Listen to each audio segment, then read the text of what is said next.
Hello and welcome in. I just wanted to make a quick video to go over the rules for naming compounds. We'll talk about ionic compounds, we'll talk about molecular compounds, then we'll talk about acids.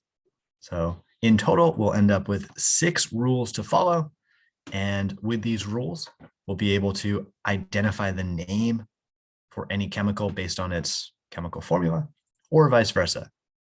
If we know the name of our compound, we'll be able to determine what that chemical formula is. All right, let's jump in. Our first class of compounds are ionic compounds. We can start by thinking how to identify these. Well, generally metals plus nonmetals, or if any compound contains a polyatomic ion, this is going to be ionic. Ionic compounds here, they combine based on charge, and we're always going to end up with the simplest ratio of ions that produces a neutral formula. It's important to remember here, since our formulas are predictable based on the charges, we don't have to indicate the quantity of each ion in our names. If I tell you that we have calcium and chlorine in our compound, for example, that's enough information to know that we have, well, two chlorines for every 1 calcium.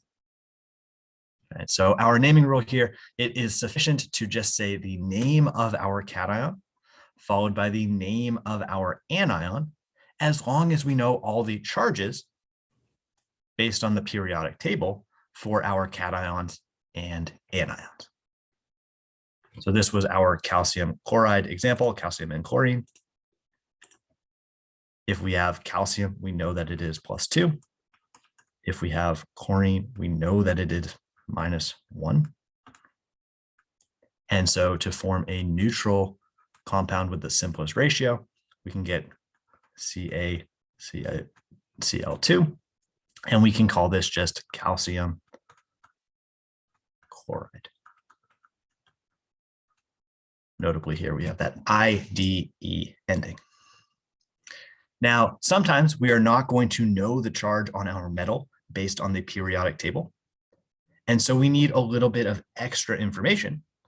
The extra information we provide is in the form of a Roman numeral to indicate the charge on our metal. So for example, if we have copper combining with chlorine, well, copper is a transition metal. It can either be +1 or +2, depending on the situation.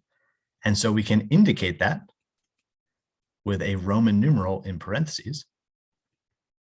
And so if I told you we have copper 2 chloride, that means we have copper with a charge of 2+, and chlorine is always -1. And so our formula would have to be CuCl2. Right, so our name dictates exactly one chemical formula, or vice versa. If we see CuCl2, we can deduce that the charge on that copper is +2 based on the number of chlorines, and therefore we have copper 2 chloride. All right, ionic compounds. That is our rules.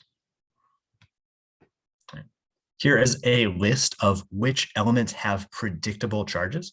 So for our top rule, it's going to be the elements in group 1, the elements in group 2, and then aluminum, zinc, and silver are always the same charges when they're ions.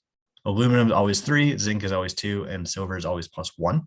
And so we don't need any Roman numerals for this set of metals.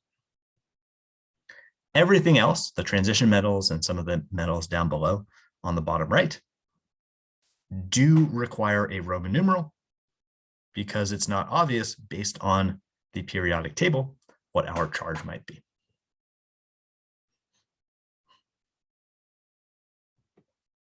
All right, our second class of compounds are molecular compounds.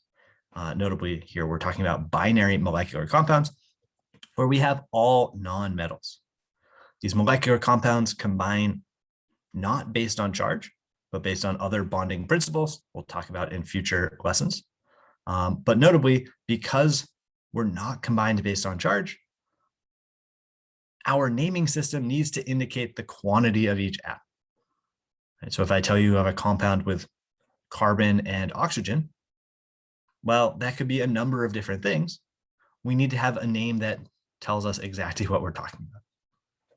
Our plan is to use our Greek prefixes before each of our chemicals to indicate that quantity.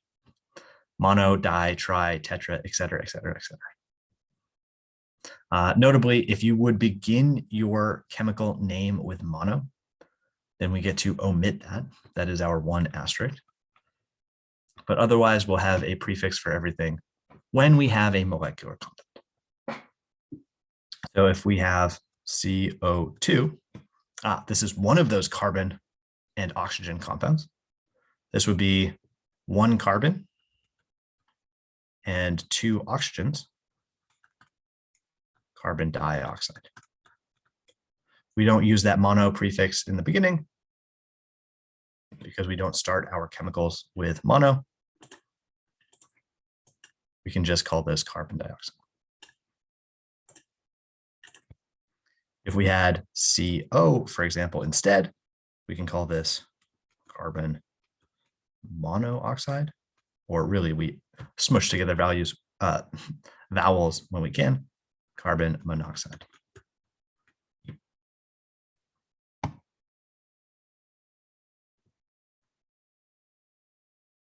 All right, switching gears to our last class of compounds, we can have acids. Acids are a subset of molecular compounds, but we do want to have separate naming rules. This is an important class of compounds that, well, produce H+ cations in water, tend to have interesting chemical properties. If these acids are producing H+ cations in water, well, they have to have some amount of hydrogen. And then we have the rest of our acid molecule, right? The part of our acid molecule that is left behind after our H+ is produced. Our chemical formulas generally have this AQ symbol to denote that we are mixed in water, aqueous solution. And even though our acids are molecular compounds, our formulas are based on their charges. So again, just like our ionic compounds, we have hydrogen ions combined with something else that is negative to produce our overall acid molecule based on those charges. So we can have HX if we have +1 and -1, or if we have something with a charge of -2, we would need 2 hydrogens for every one of these Ys. As we'll see, we have a couple classes of acids. We have binary acids and oxyacids, and we'll have different naming rules for each. Our binary acids are hydrogen combined with just one other element. So for example, hydrogen combined with chlorine can produce HCl. Our naming rule is going to be hydro-blank-ic acid. And so in this case, we can call this hydrochloric acid. No indication of quantity because, well, we're combining our H+ ions with counter ions. So we know the ratio of hydrogens to chlorines in this case. We had hydrosulfuric acid.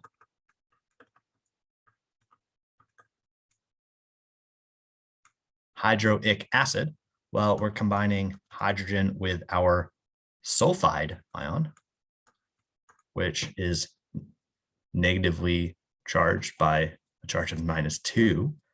In this case, our hydrosulfuric acid would have to have the formula H2S.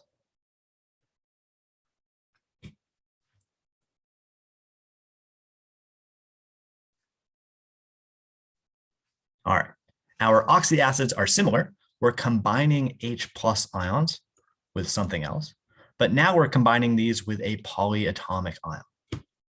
And so we can do the same kind of idea, combine our hydrogen with our polyatomic ion. And then to get our name, we need to identify, do we have an ATE polyatomic ion or an ITE polyatomic ion? ATE polyatomic ions, we can use the ic ending. ITE polyatomic ions have the us ending. And so if we have hydrogen combined with NO3 minus, well, we can get our formula HNO3, right, based on the charge. For our name, we can recognize, this is our friend nitrate, the ATE polyatomic ion. So this can be nitric acid.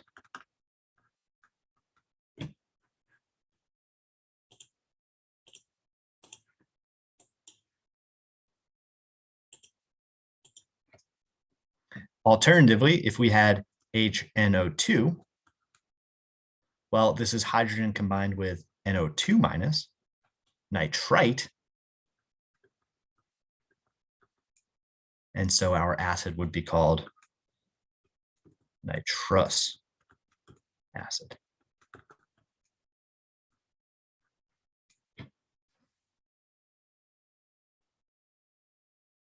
All right, so our acids, hydrogen combined with something else. 3 different naming rules, depending on what hydrogen's combining with.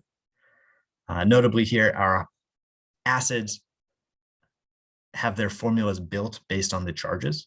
Hydrogen is +1 and is combining with some negative ion. If we have a negative ion with a different charge, maybe we need extra hydrogens. Our summary here, we have 6 rules to follow. We can try to identify the type of our compound and then follow the rules that we have. For ionic compounds, maybe we need to check whether or not to include a Roman numeral. For acids, we might have to identify the type of our acid. A couple quick examples, calcium phosphate. We see something with a metal. Tells us we have an ionic compound. If we look at the periodic table, calcium is predictable. Calcium is always +2 when it's an ion.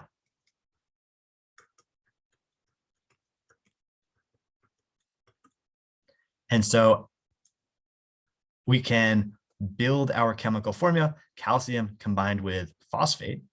Phosphate we need to memorize, PO4 3 minus, this is a polyatomic ion. And so we can build this ionic compound that has an overall neutral formula. Ca3, PO4 parentheses 2.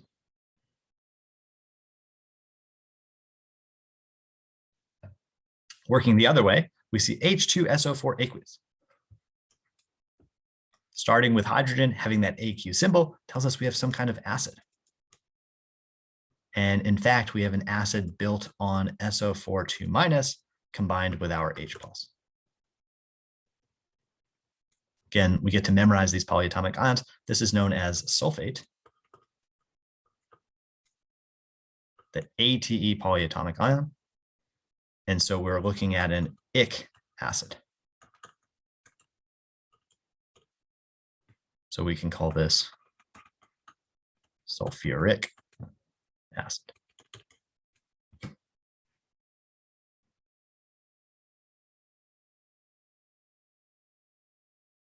Our last example, N2O4, we have nitrogen and oxygen. These are all non-metals.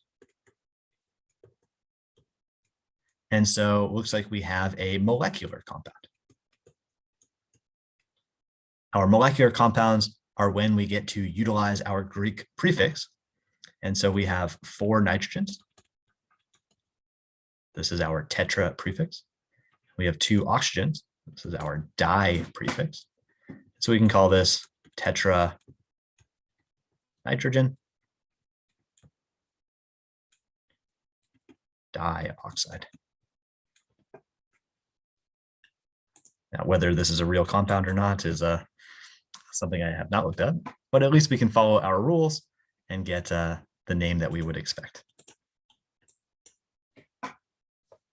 All right, I hope this makes sense. If you have any questions or comments, please do not hesitate to reach out. Thanks, and see you all later.